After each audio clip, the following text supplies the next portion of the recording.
Well, Broncos country, the time is here, man. Can y'all believe it? In about 24 hours, the Broncos are playing a football game. Yes, it's meaningless on paper in terms of wins and losses, but I always enjoy the preseason, man, especially this year when we've got so many questions at depth. We've actually got good depth at a lot of key positions. So let's talk about the Broncos, the Niners, what to look for, 5 keys to the game, and then we'll finish it off with some predictions, man. So like and subscribe if you're not already. I want to know how you guys are feeling about the Broncos playing a legitimate football game tomorrow in Santa Clara against the San Francisco 49ers. So a little bit of an overview, man. We had a joint practice, obviously, yesterday with them in San Francisco. By all accounts, there was a lot of positives. There was some negatives as well. It's not like the Broncos necessarily dominated practice. I think they dominated at times. The defense looked really good. And then the defense had bad moments. And then offensively, we had our struggles. And then we had some really positive moments as well. I think this whole process is a learning curve. It's a learning process for this team. There's going to be some kinks. There's going to be some philosophical changes that this team is undergoing. That's super important to be able to keep in mind as we get closer to the season. But I don't care if this team's not firing on all cylinders in August. In fact, I don't want them to. You want them to be firing on all cylinders come November, December, and January as the season kind of comes to a close. So we'll see how that ultimately plays out, man. But a lot of good things from there. In terms of previewing the game, I expect for the Broncos starters to play, most of them. The ones that I don't expect to play are going to be guys like Alex Singleton. Obviously, I don't expect Dre Greenlaw to play. At least he definitely shouldn't play. Otherwise, the rest of the starters, I would say I definitely expect to play. And I'd say probably 1 to 3 series at most, depending on how the series go. Best case scenario, Bo Nix and the Broncos offense march down the field on the first drive, score a touchdown, done for the game. That would be the best case scenario, but we'll see. And on the starters, man, what I want to see is I want to see Bo Nix and Evan Ingram's connection. I want to see how that looks, if that translates to game time. I also am excited to see Troy Franklin, man. He's had a wonderful camp, meaning he has stacked days consistently. He has been good every single day of camp, which is a huge, positive overall for this team. Now, can it translate to games? I don't want to have the Jerry Jeudy effect where he's tearing people up in practice. He's having a great camp in practice. No one can cover him. And then it doesn't always translate into games. I want to see what that looks like come game time with Troy Franklin as well. And then the running back room, right? I'm excited to see how this new running scheme looks like. If we emphasize more of that wide zone, if we stay committed to it, how do RJ look? Ideally, actually, I wouldn't like for J.K. Dobbins to play, but I'd like to see both those guys. Really excited to see RJ Harvey in pads and want to see more of that commitment. I think you'll get a little bit of an idea of what they want to do, but not crazy. It's going to be a very vanilla game plan, as we understand. And then getting into some of the backups, man, there's going to be a lot of positions that I'm excited to look at when it comes to the backups for this team as well, specifically along the offensive line, more than anything. But when I walk you guys through some of the 5 keys to the game, I would say, or I guess this is things that I'm really looking forward to watching in the game. One of them we talked about is Troy Franklin, right? Number 2 is the depth at the running back position. So we talked a little bit about RJ Harvey. We talked a little bit about J.K. Dobbins. What does Audric Estime look like? What does Tyler Bidet look like? Julio McLaughlin, right? We know what some of those guys already are, like the kinds of players that they are, but what kind of roles? A really key thing that was mentioned by some local media members was when the Broncos were in a 2-minute offense, specifically in this joint practice, and they needed to go down and score some points. The third down back, the guy that they had on the field the whole time that did not get subbed off with the first team, was Tyler Bidet. So it's really interesting. Is that going to be the role that he's in? Do they like the fact that he's got some pass catching chops?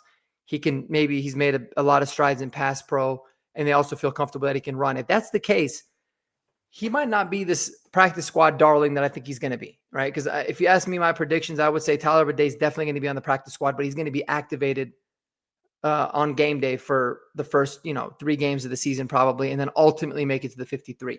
He might be not just activated, but have a very important role on this team if he's going to be the third down back. So seeing how that rotation is going to happen, I think is going to be really important when it comes to the running back position. The other one's the inside linebackers, right? We discussed a little bit. I don't think Dre Greenlaw is going to play. I don't think he should. Alex Singleton looks like he's not going to play as he recovers from the broken thumb. So what's that lineup going to look like, right? How's Levelle Bailey going to look in game time against in real action against not necessarily the 49ers first team, but very respectable, good, solid players? How does he look? Justin Sternad, right? Did he take a leap after having a lot of experience last year?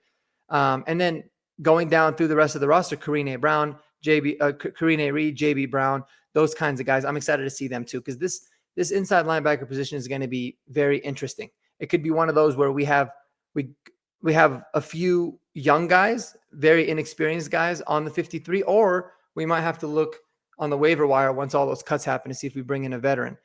But either way, I'm super excited about that, man. And I think if the season started today, I think Greenlaw and Singleton would be the starters. But this is a premier opportunity for those young guys to be able to take a starting spot from Alex Singleton, A, because of the injuries, but B, because of the contract situation. We can't forget about the contract implications and the amount of money that you would save by moving on from somebody like him.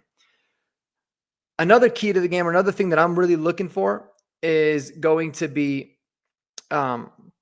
who's going to be the kick return man next to Marvin Mims.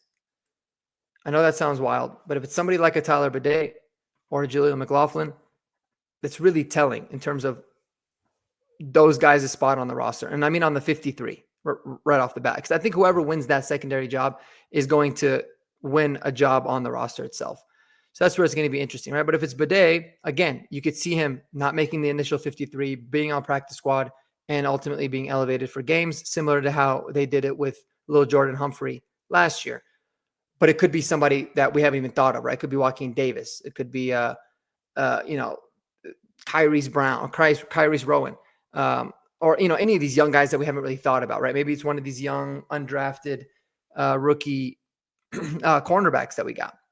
So that's going to be interesting too. I think it's a crucial role. I think the new rules this upcoming season with the touchback now going to the 35 is a massive advantage for us, not just because we have Darren Rizzi, but because we have Marvin Mims. But the guy next to Marvin Mims is going to be very important as well. And if he's someone that could take it to the house, then watch out for this special teams unit to put not just maybe points on the board, but at least put the Broncos offense in really favorable positions, man. So that's something that I like. And then my number one thing that I'm probably looking out for is going to be the depth at O-line.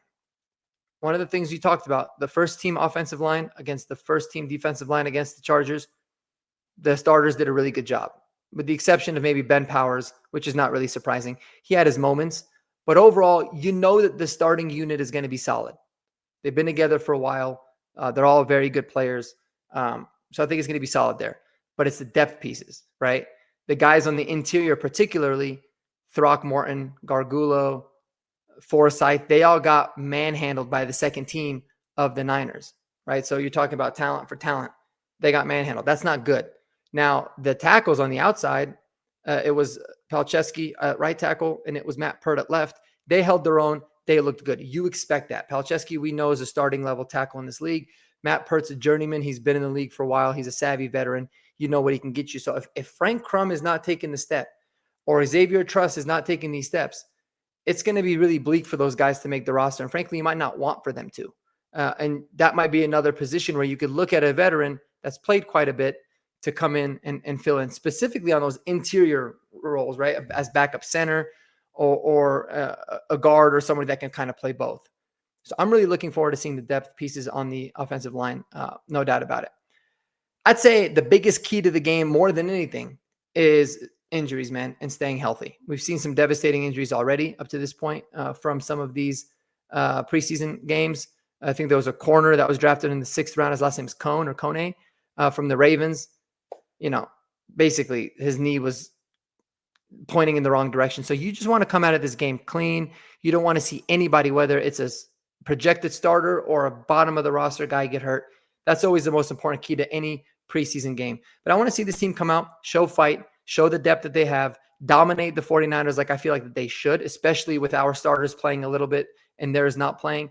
I want to see the depth piece of the team hold their own too and go out there and dominate, because we haven't seen that for a long time in Bronco country. So that's what I'm looking forward to seeing the most, man. My prediction for the game, it's not gonna. I don't care so much about the final score. I think the Broncos should win this game, but I feel like my biggest takeaway is I think the Broncos' run game is going to look good. I think Audric Estime is going to look really good. I think he's going to have a big game. And for what it's worth, A.T. Perry, man, he is the preseason darling. He dominates the preseason. That's just a guarantee every single year. I think A.T. Perry might go completely nuclear tomorrow. But no, big thing is, man, I think Bo Nix and the offense they're gonna show their flashes. I think the run game is going to be really solid. And defensively, I expect for the first unit at least to be just suffocating. I don't expect for the Niners to score any points on the Broncos starters for the 2 or 3 drives that they might play against them. Let me know what y'all think below in the comments, man.